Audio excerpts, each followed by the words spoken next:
पता नहीं कौन सी घड़ी थी जब मैं इस मनहूस को अपने बेटे की दुल्हन बनाकर लाई थी। मुझे क्या पता था कि यह कमबख्त बंजर ज़मीन है। अरे, एक से बढ़कर एक लड़की का रिश्ता आ रहा था। भला बताओ, 5 साल हो गए इंतज़ार करते हुए, बच्चा न पैदा कर सकी। बांझ कहीं का। मेरी सास लगातार बड़बड़ाती जा रही थी। उनके जहरीले शब्द पिछले शीशे की तरह मेरे कानों में पड़ रहे थे।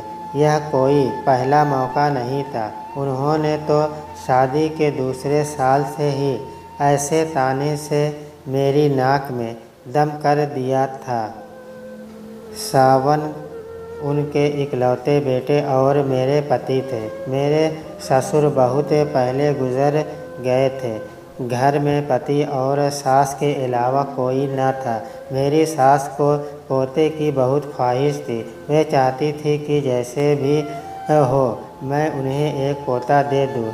मैं 2 बार लेडी डॉक्टर से अपना चेकअप करवा चुकी थी। मैं हर तरह से सेहतमंद थी। समझा बुझा कर मैं सावन को भी डॉक्टर के पास ले गई थी। उनकी रिपोर्ट भी बिल्कुल ठीक थी। डॉक्टर ने हम दोनों को समझाया भी था। आजकल ऐसे केस आम हैं।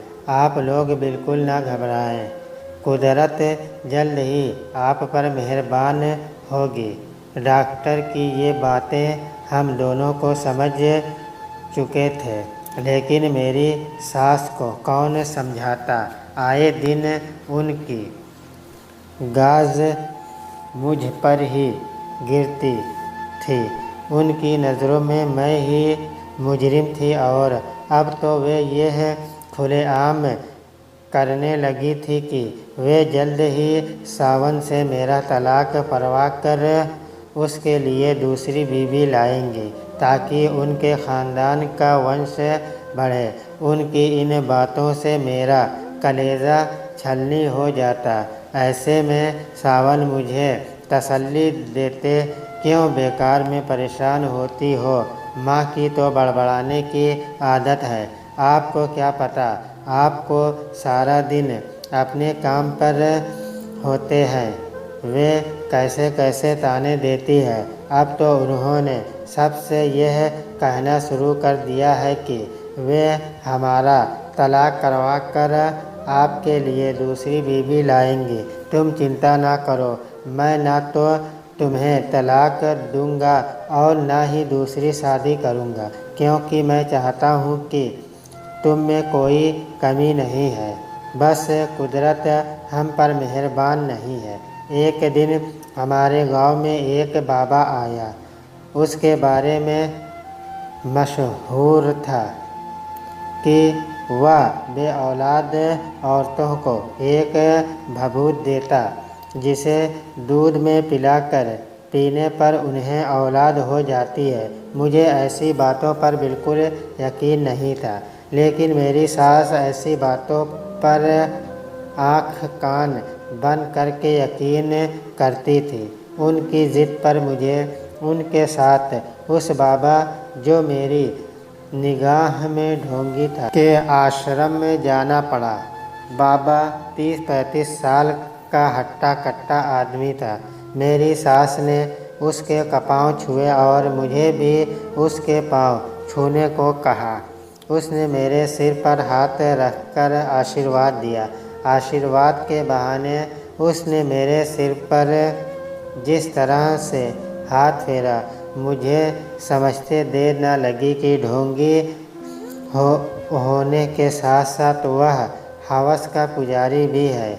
उसने मेरी सास से आने का कारण पूछा। सास ने अपनी समस्या का जिक्र कुछ इस अंदाज में किया कि ढोंगी बाबा मुझे खा जाने वाली निगाहों से घूरने लगा। उसने मेरी आंखें देखी, फिर किसी नतीजे पर पहुंचते हुए बोला, तुम्हारी बहू पर एक चुड़ैल का साया है, जिसकी वजह से इसे औलाद नहीं हो रही है। अगर वह चुड़ैल इसका पीछा छोड़ दे तो कुछ ही दिनों में यह गर्द धारक कर लेगी, लेकिन इसके लिए आपको काली माँ को खुश करना पड़ेगा। काली माँ कैसे खुश होंगी? मेरी सास ने उत्सुकता से पूछा। तुम्हें काली माँ की एक पूजा करनी होगी।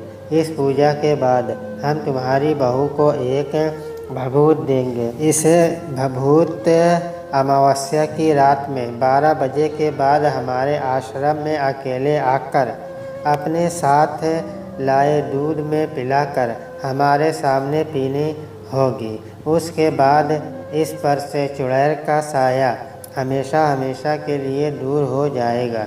बाबा जी, इस पूजा में कितना खर्च आएगा? ज़्यादा नहीं, 7-8 हज़ार रुपये। मेरी सास ने मेरी तरफ ऐसे देखा मानो पूछ रही हो कि मैं इतनी रकम का इंतज़ाम कर सकती हूँ। मैंने नज़रें फेर ली और ढोंगी बाबा से पूछा, बाबा, इस बात की क्या गारंटी है कि आपकी भभूत से मुझे औलाद तो हो ही जाएगी? ढोंगी बाबा के चेहरे पर फौरन नाखुशी के भाव आए।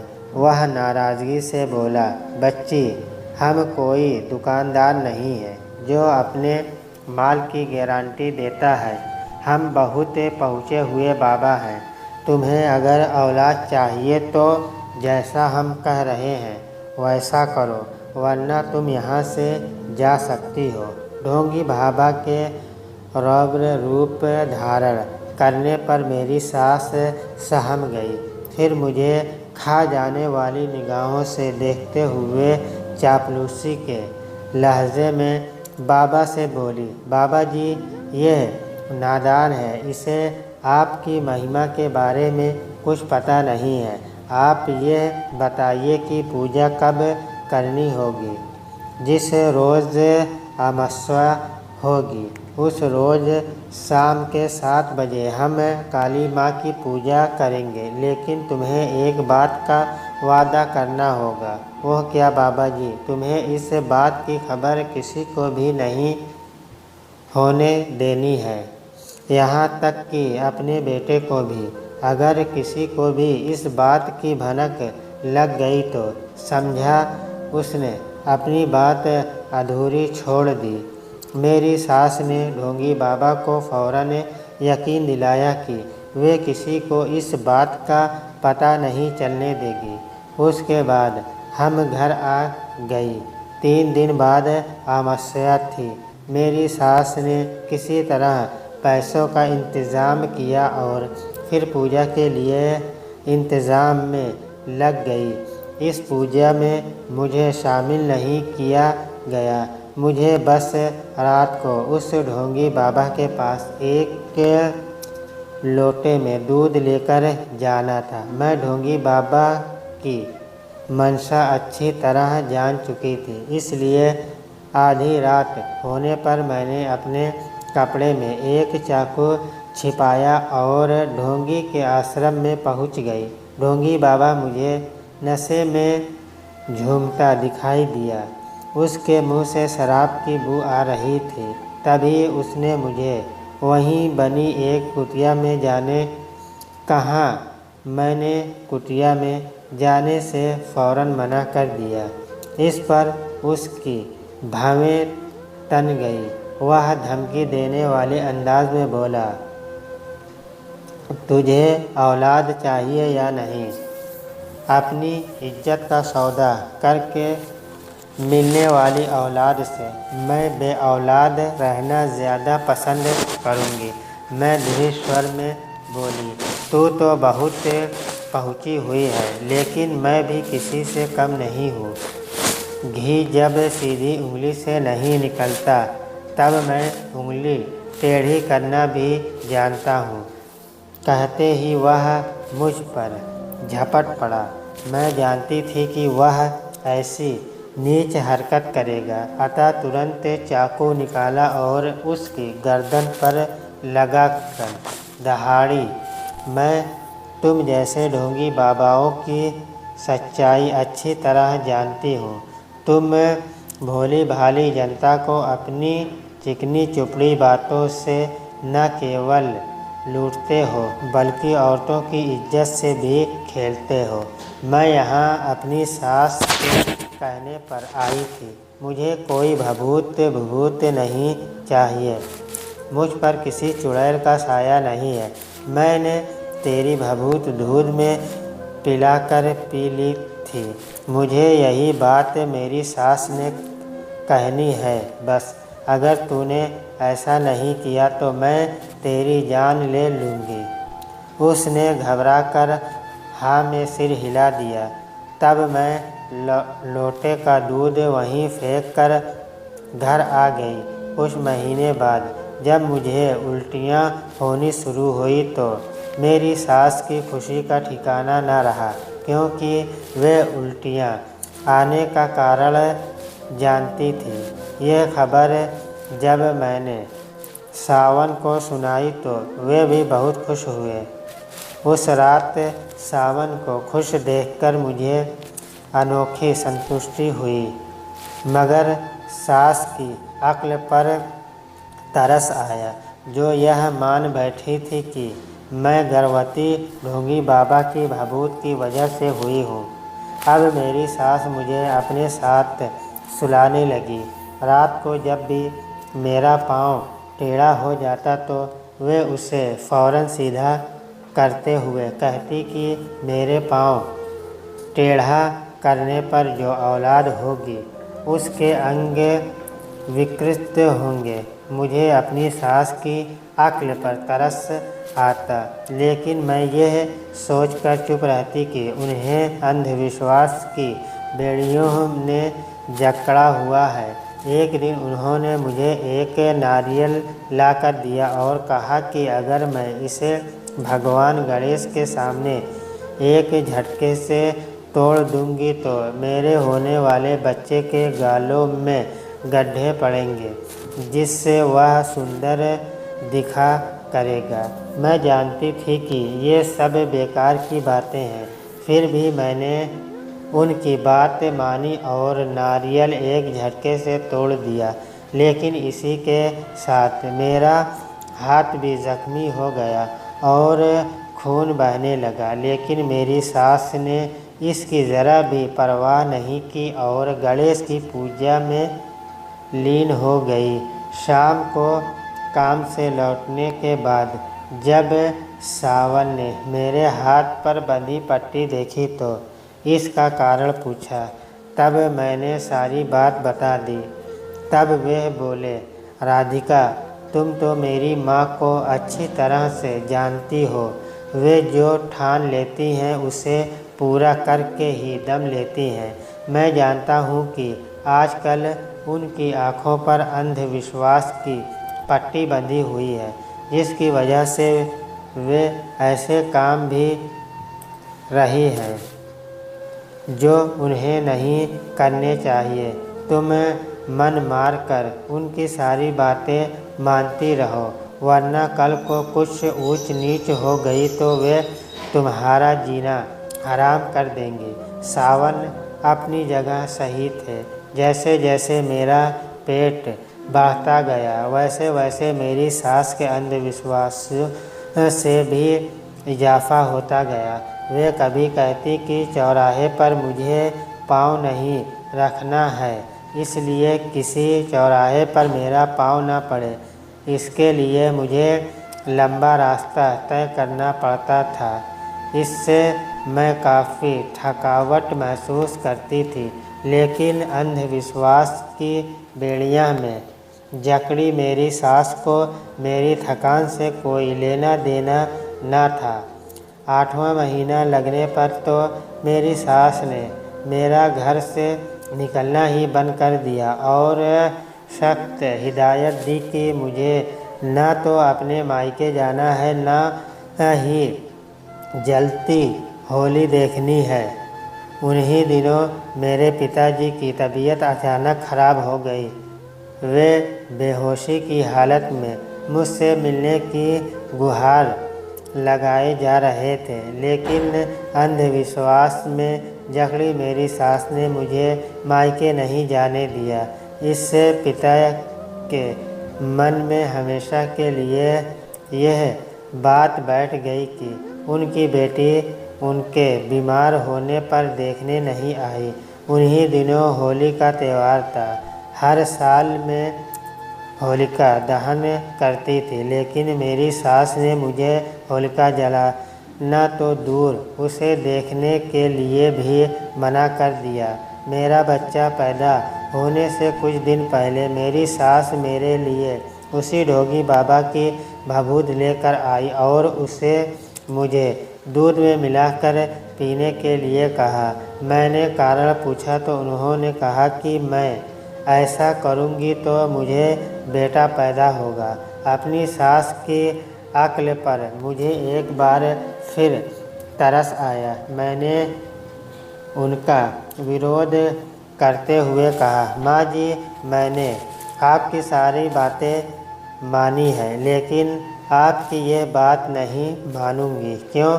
सास की भवें तन गई, क्योंकि अगर भभूत किसी ऐसी वैसी चीज़ की बनी हुई होगी तो उसका मेरे होने वाले बच्चे की सेहत पर बुरा असर पड़ सकता है।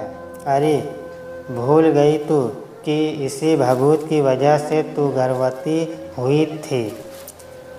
उनके लाख कहने पर भी मैंने जब भभूत का सेवन करने से मना कर दिया तो न जाने क्या सोचकर वे चुप हो गई।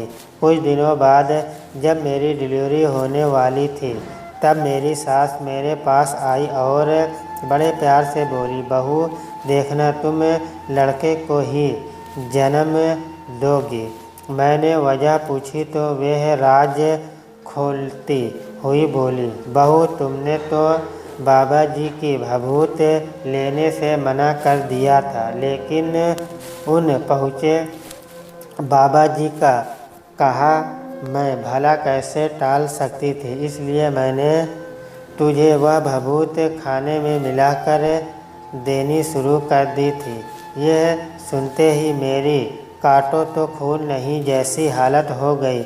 मैं कुछ कह पाती उससे पहले ही मुझे अपनी आँखों के सामने अंधेरा छाता दिखाई देने लगा। फिर मुझे किसी चीज़ की सुध नहीं रही और मैं बेहोश हो गई। होश में आने पर मुझे पता चला कि मैंने एक मरे बच्चे को जन्म दिया था। ढोंगी बाबा ने मुझसे बदला लेने के लिए उस भभूत में संखिया जहर मिला दिया था।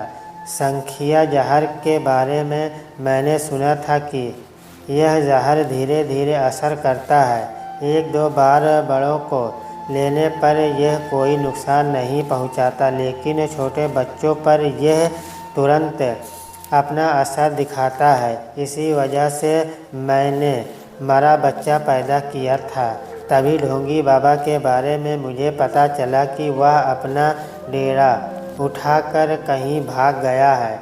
मैंने सावन को हकीकत से वाकिफ़ कराया तो उसने अपनी माँ को आड़े हाथों लिया।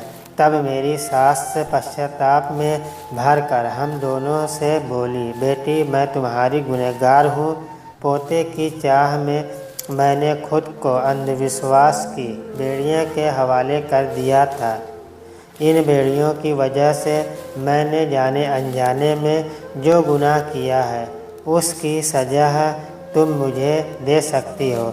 मैं उफ तक नहीं करूँगी। मैं अपनी सास को क्या सज़ा देती। मैंने उन्हें अंधविश्वास को तिलांजलि देने को कहा तो वे फ़ौरन मान गई। इसके बाद उन्होंने अपने मन से अंधविश्वास की जहरीली बेल को कभी फूलने फलने नहीं दिया। 1 साल बाद मैंने फिर गर्भधारण किया और 2 स्वस्थ जुड़वा बच्चे को जन्म दिया। मेरी सास मारे खुशी के पागल हो गई। उन्होंने सारे गांव में सबसे कहा कि वे अंधविश्वास के चक्कर में न पड़े, क्योंकि अंधविश्वास बिना मूढ़ की तलवार है जो चलाने वाले को ही घायल करती है।